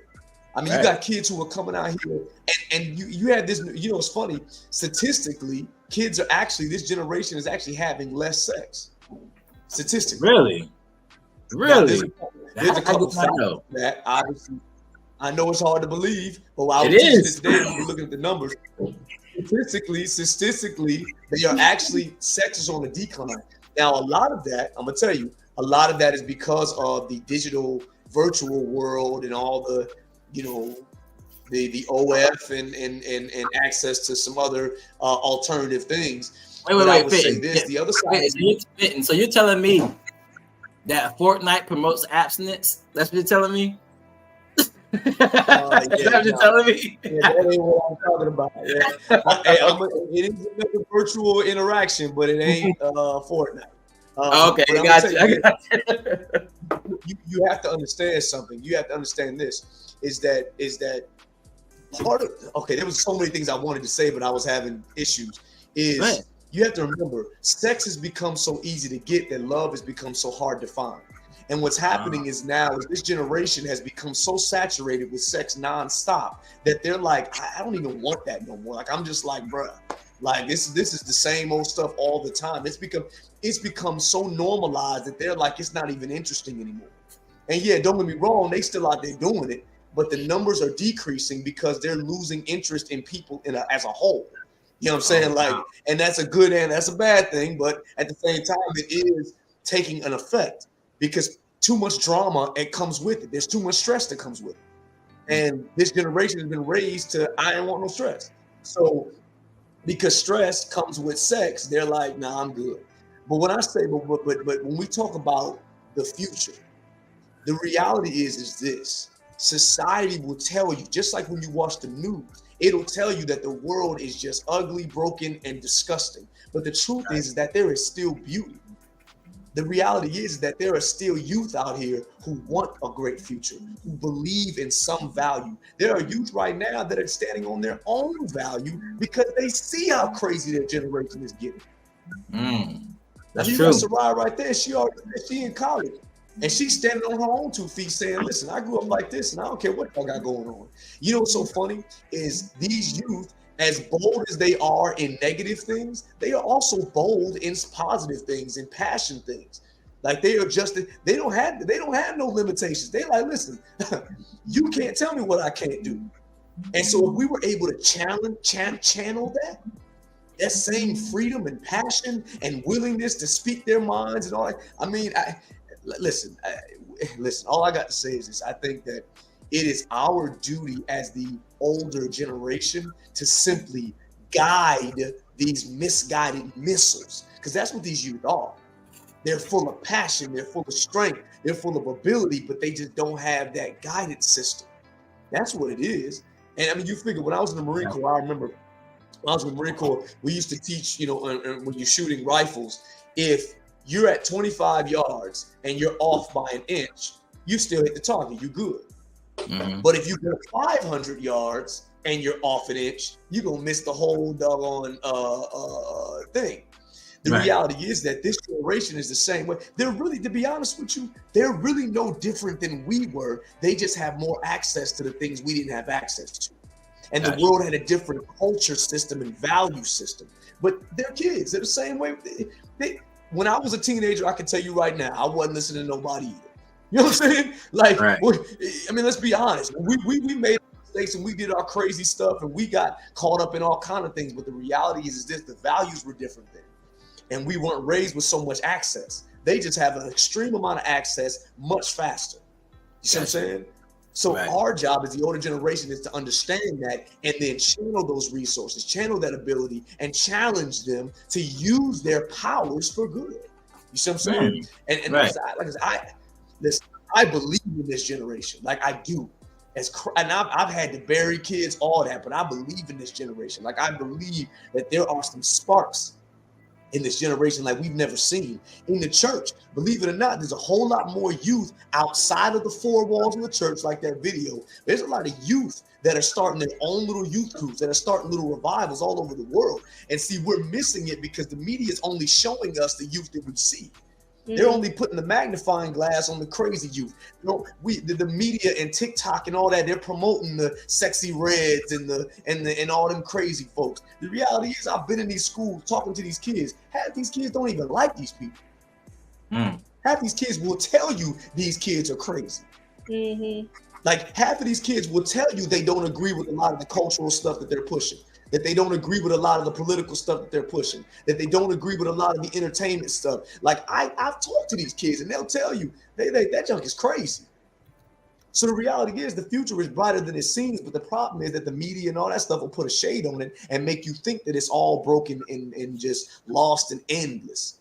But the truth is, you got Sarai right there. You got these kids on here right now. They're perfect examples of there's still hope. As long as there's kids still willing to listen and there's kids still willing to grow, if there's even one, it only takes one spark to light a fire. Like I said, maybe you could call me too optimistic, but I just believe that I still believe in this generation, and God can turn anything around. Got you. God can turn anybody around. We're seeing this rise right now culturally, bro. We're seeing this rise in people that are just pushing against the agenda, pushing against the systems, pushing against society. And they're saying, I'm gonna do my own thing.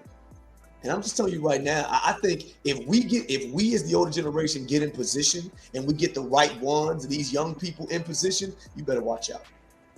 Gotcha. Yes, real quick, just one quick, just a simple yes or no. You good, boss man. Kids, do y'all agree with everything Mr. Fenton just said? Yes, this is simple. Yes, in a way, yeah. In a way, okay. Soraya, Messiah, I agree. You agree? Yeah, I agree too. I think everything has a spectrum. Okay, so maybe that's another topic we'll dive deep on. But for time's sake, we gotta keep moving, y'all. So the next topic is what changes can be made to promote positive influence within the lives of our youth. And I really want to get Mr. Grayson's insight on this, because no shade to anybody else, or even Fenton, because I seen Fenton the same way. But for time, I'm gonna give everybody a chance to express their opinion. But I know I've been, Mr. Grayson, we've been there in the detention centers, and you've seen how bad things can really get with these youth in the state they're in. So, your insight: what changes do you think can be made to promote positive influence or promote positivity overall, especially when youth are so, as society would say, I should say, so far gone, it's hard to change them. What changes do you think can be made? I don't think there's so much the emphasis needs to be on change. Those intentionality. Mm-hmm. I think the focus on what we really need to have them do. I think change becomes evidentiary when folks want to make excuses, when we want to blame people. We feel like we got to change because that's where we're putting all the onus. The onus ultimately comes back on us. So if we can really understand that in order for things to change, you must change. What we've done is we've allowed the systems and everything around us, social influences, we want them to change. We want all that to change. Stop doing that stuff and we'll change. No, that stuff isn't going to change. You have to change. And the level of accountability that we have denied causes us a problem, right? Even if we look at things society today as it relates to social change or social influence, right? We're still blaming certain cultures for where we are in life. That's never going to change. So what are we going to do? I think there's a new perspective that has to be gotten about the power that you have. And I think the young generation, with, as Fenton said, with the mindset that they have, if they could understand that that is a good attitude to have, it needs to be harnessed and needs to be directed. But you do need to be able to go against some of the narratives that exist. But they're so influenced by the narrative that they end up making an effort to do something without the full capacity and support to finish it. So they get weary and well doing. They start, but if it doesn't happen right away, they think it's wrong. So when we look at it, I think change is what we want to have happen because we want everything else to change. We want the world to change. We want society to change. We want the president to change. We want all this stuff to change. And at the end of the day, the only thing that's going to sustain change is your attitude and your mindset shift. When I deal with people, I focus on the way that they think. And I'm not here to challenge the way you think. I just want to know why you think that way. See, most people just want to tell you how they think. I'm okay with how you think. Just tell me why you think that way. Because if you're going to go face the world is going to ask you to defend the position that you have. And you can't defend that position emotionally. You have to defend that position with some understanding. And the understanding comes with the true identity of who I am. We live in a world where kids identify with what they like, not who they are. And we've never, ever been taught to really accept and appreciate our identity. We'll do it about appreciating our color and we'll stand up for our color, but you're not defined by your color. And if you do, you've limited yourself. We have to get to a place where your identity should be in Christ. But we know that the world isn't taking that stance to the fullness that it should be. But if your identity is in Christ, then as we talked about before, about you guys, we're talking about having babies. Love has become transactional, not unconditional. Mm-hmm. Transactions are just stuff that happens. And when you live in a transactional world, you deal with transactional outcomes. Having babies and all those things are unconditional commitments. Transactions are superficial. There's no depth there. So I think we're living in a world now where there is no depth. So none of this is going to change. All the things that have been introduced to us now are going to be here. It's for us to really understand what we're facing. Number 2, who the real enemy is. And number 3, how to defeat that enemy in the truth that we hold true to. Now, the problem is they've distorted the truth. We don't have a foundational basis to go back to anymore. There used to be, this is the way it went. Now we can't go back to that because that's been distorted, been misused and abused. And the 2 places that it used to be fortified was number 1, the family, which has been torn, and number 2, the church, which has been merchandised to where it's nothing but entertainment as opposed to a conversation about truth. So the 2 that used to support what we went to for some foundational foundational belief systems are gone now. So now what we do is we go to school. Well, we know what kind of foundation they're getting there. So now the 3 places that we spend the most time, we're not getting any sound doctrine. We're not getting any sound examples or models. So now we're creating our own identity. So I don't think it's about change because the things around us are going to be. It's always going to be summer, winter, spring, or fall. The clock is still going to move forward. Change is inevitable. That's going to happen. But it's our intentionality in that change. It's our perspective in that change and who we're going to become because of that. I don't let the circumstances affect me. I tell kids all the time, you're the thermostat, not the thermometer. You set the tone. You don't react to it. And I think that's where we have to get to. And it's not it's not an emotional expression. It's a true understanding of who I am, whose I am, and who I truly identify with. You know, just to piggyback on what you just said, I'm gonna use Eric as an example. So I deal with Eric and Messiah on the everyday. And me and Eric have had some run-ins with me being a behavior interventionist and being the person that has to deal with their behaviors and mentor them and stuff like that. And me and Eric have had some altercations where I personally feel like Eric is trying to buckle against authority, and Eric will simply feel like he's trying to give his opinion. So he used to get in trouble a lot with me. But one day I have stopped and I asked Eric, and I was like, Eric, why do you say things the way you say them or come up at authority like you do? And that's when the whole thing about, being the mindset of Martin Luther King. And the main thing that got my attention was he's like, I'm just not going to do things without understanding why I'm doing these things. Because the way you tell me to walk to class, I don't need you to tell me that. I could walk to class on my own time, my own speed. I'm still going to get there regardless.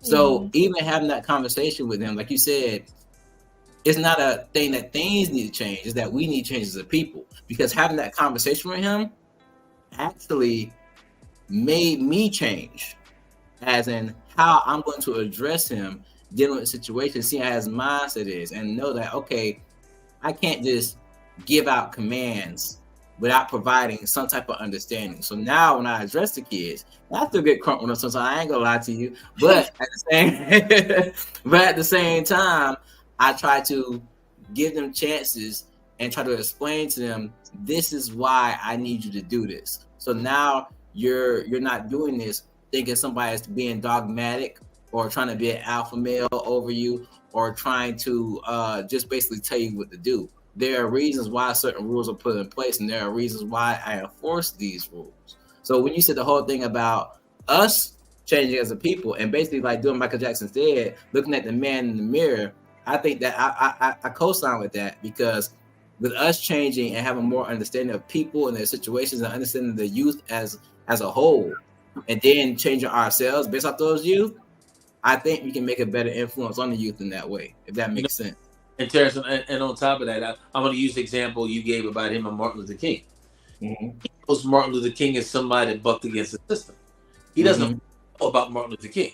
He only knows a little bit that he knows. And that's what he's jumped on. That relates to his emotional combativeness, and he thinks that's a positive thing. He doesn't understand that that's a man who went to college at 14 and graduated with his doctorate at 18 years old. He did a bunch of the other things to position himself in a way that he could critically address the issues that were there. So again, we see only the part that aligns with where we are at that point. But if I look at the whole body of work that he did, that was a whole lot he was at 15 and being in college, at 18 being a doctorate in seminary. All those things were a whole different thing. So we only know a little bit. And that's why I said they don't know the history. They got to know the whole story, because that will show you and dictate how he got to that place. And he was able to lead a movement of nonviolence. Why? Because he had been through some other things. He had a foundation. There were some rules and morals and things that he stood on as related to his expression to people that people connected to. You got to remember that the speech he gave was, I have a dream. It wasn't a selfish. People bought into the dream. They weren't there to hear him speak about what he wanted. They were here because they bought into the mindset of a dream. They felt like that if things changed, they would have a better place. If all these things were moving, it would be better for everybody. So I think that's where we have to really understand the bigger scope of it. If we truly understand the bigger picture, and this generation doesn't often look that way, but if they really look to the bigger picture, they may see that what you're saying to him is not about walking down the hall this moment. It's about how you're going to walk 3 years from now in front of somebody. And he'd rather get it from you than somebody who loves him, because I can tell you this, the lip that they seem to have with us ain't the same lip they have with the popo. It's a different game. Why? Because there is abrupt, immediate change if my attitude is that way. So they've mistaken our love for availability to be who they want to be, as opposed to taking that love and understanding, if I keep walking this way, he's going to walk me into my destiny because he believes in me. Right. Real quick question. We got a question from the viewers. Eric and Messiah, what do you guys want to be when you grow up? Man, you guys, I'm gonna come back to you right after they give the answer to this question, okay? Go ahead, Eric. What y'all want to be when y'all grow up? Like, I wanted to be a lot of things, from like a lawyer to like maybe like a doctor, and then like probably most likely I would probably be doing like economics, like stocks and things, and then like owning my own business. Okay. What about you, Messiah? On Come on, Messiah. You're breaking up. Say again. on the college first, economic business, football. College, football, business. I heard those things. Is that about right? Yes. Good stuff. So I'm gonna say this. You guys got two male, very inspirational dudes right here who can, if you guys reach out, you know what I'm saying, they can help guide you on the way. I know they're entrepreneurs, they have their own businesses, and both of them do motivational speaking. You guys know Fenton from the True North Project and everything, but Mr. Grayson Marshall is a very good person to stay connected with. But I know for a fact, if you're going to connect with him, you got to be on your grind about your business, all right? Same with you, Soraya. Real quick, we got 15 minutes left in the show. So let's go ahead and get the contact information for adults. How can our viewers and everyone find you and connect with you guys? I'll go first, Finn. It's easy to find me at bsblueprint.com. B as in boy, S as in Sam, blueprint.com. BS stands for belief system. The BS blueprint, your belief system blueprint, is what I focus on. Again, why do you think the way that you think? My number, it was in the chat, but it's 904-635-6588. I'm on every social media platform there is. You can go find it, friend me, and everything is fine. But my heart, again, is truly about helping people change the way that they think. Here's what I know. If I can change your thoughts, then I can change your beliefs. If I can change your beliefs, I can change your level of anticipation. If I can change your level of anticipation, I can change your attitude. If I can change your attitude, I can change your behavior. If I can change your behavior, I can change your performance. And if I can change your performance, I can change your life. But it all starts with the way you think. And that's what I really focus on when I work with people. How do you think, and why do you think that way? That's deep. That hit hard, Grayson. I really appreciate you sharing that. Benton, if you want to go ahead and tell everyone how to contact you. Yeah, you guys can reach out to me. I am Reese the Poet on all platforms. I can't say that I have anything as eloquent as Mr. Grayson Marshall, which, by the way, fun fact, Grayson Marshall and I, we met some years ago at Lorenzo's event at the church. Yeah, a long time ago, we did an event randomly. And so Lorenzo Haynes? Kind of Lorenzo Haynes? Yep. Yeah. That's a Yeah, good, yeah, good we friend met of mine. I gotta reach out to him and years get him on the ago, podcast too. 7 years ago, something like that. It had I to be. It remember. was some. That was when I first moved back down here. So, but that being said, you can follow me on Instagram and reach out to me at Reach the Poet on IG.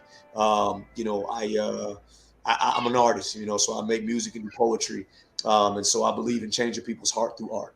And so I believe that, you know, life right now is we need more beauty, and I think beauty is going to be the key that cuts through the ugliness of the world.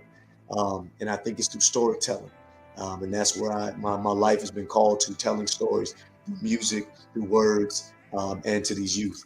And so, yeah, give me a holler. You can reach me on my email at THELSLhouse@gmail.com as well. I do answer my email. I'm actually one of those people that answers emails more than I answer my phone. Just honest with you. So, yeah, reach out to me and we can get connected for sure. Okay. So I think we got speed this up. I see Eric over there getting tired. He yawning and stuff like that. And he got Messiah was playing with a Arizona bottle earlier, so we gotta get going. So just, you know, I know y'all kids. I know y'all be on social media and stuff like that. I want to be fair. You guys want to tell people how to connect with you guys over social media and stuff like that? Messiah. Messiah, he gonna start with so boom, right? Go ahead, Messiah. What's the question? You want to tell people how to connect with you on social media? Soldier.info. Okay. Hey, what is that? Is that on Instagram? What is that on, boss man? That's on It's your Instagram. Insta? All right. Say it one more time. Soldier.info. Soldier.info. Connect with my boy Messiah on Instagram. Know what I'm saying? Go ahead, Eric. Tell me what's up, boy. My Instagram is trillions.1K, and that's about the only social media I be on. And like, I'm not Hollywood, so like, I like, if you text me, like, I text you back.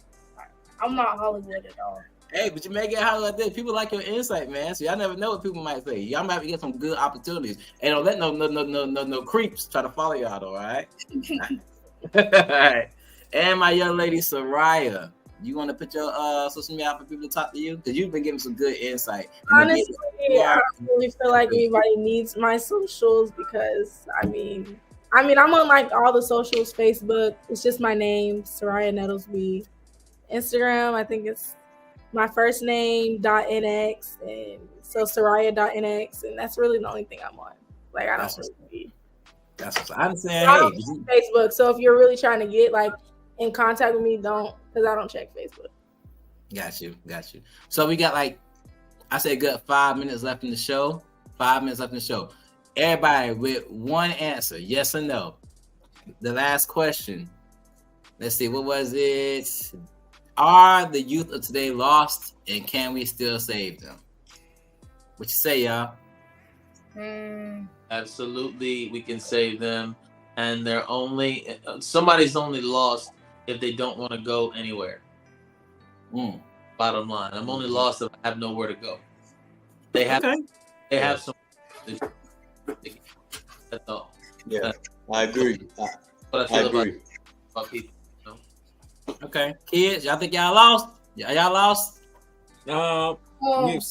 Certain kids are lost in certain cases. They could be like depressed, and they might feel like nobody there for them.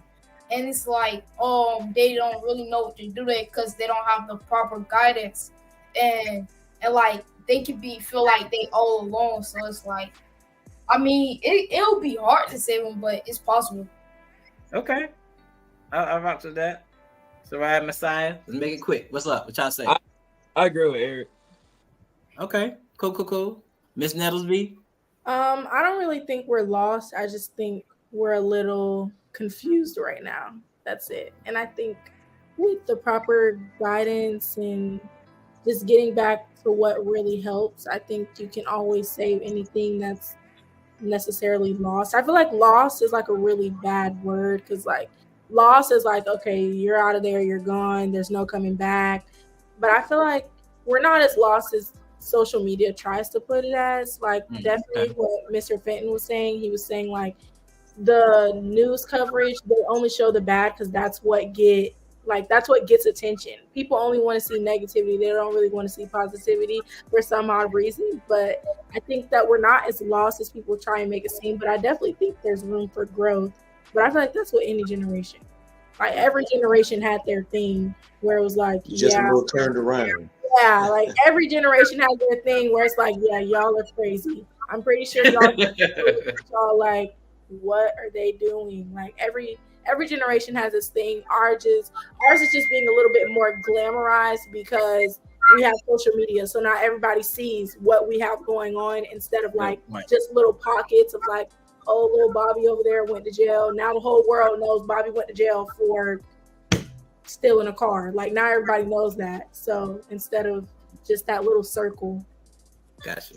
Well, okay. So I thank you guys all for coming on tonight and giving insight. The best thing about this show is that we get different insight to have these conversations. So now that we have understanding of each other, we can go about it whether we agree or disagree in a more positive light. This has been Conversations with yours truly, T-Horne Uncool. I hope you got something out of it. Thanks again to all the guests. And we're going to end this show with a be blessed, be uncool. Y'all have a good night now.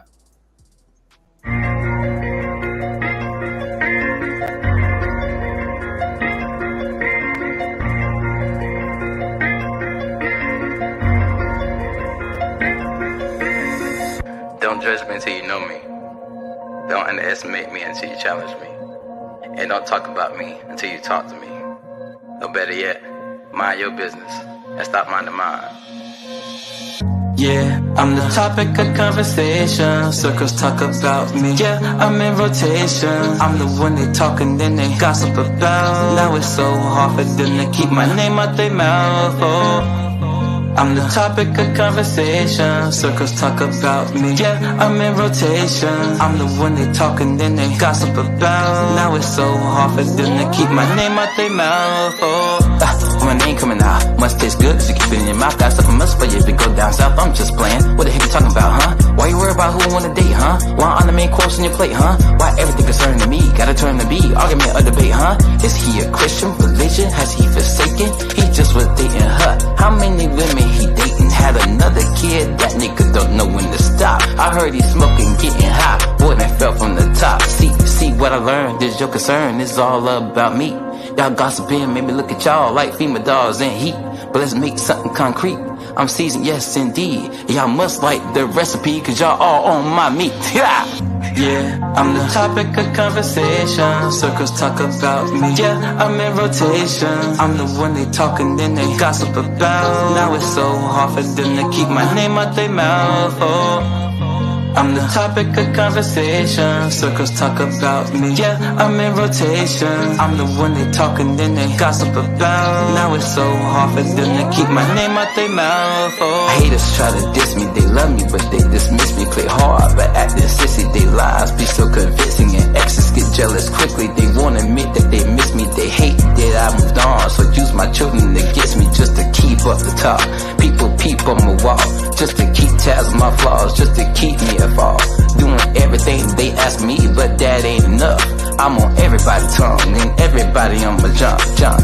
His rap career won't take off. That nigga ain't hard, he really soft. Try to see his page, but I'm blocked. He was living for Jesus, then he stopped. Can't get girls just to knock him off. He lies, the truth ain't what he taught. I be so close to popping off, but then I realize I don't give a fuck. Yeah, I'm the topic of conversation. Circles talk about me. Yeah, I'm in rotation.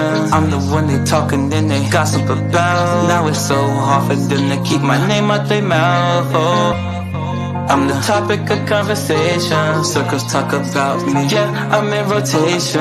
I'm the one they talk and then they gossip about. Now it's so hard for them to keep my name out their mouth. Oh, my whole life I lived it based off of other people's opinions. They judge what I do, what I say, how I think, and I judge my whole life based off their interpretations. But now I got to the point where I realize my life is my own, and I'm the only one that can live it. So, if you got an opinion, keep it to yourself. I'ma live how I see fit. I'm the topic of conversation. Yeah, I'm in rotation. Gossip about, keep my name out their mouth. Oh.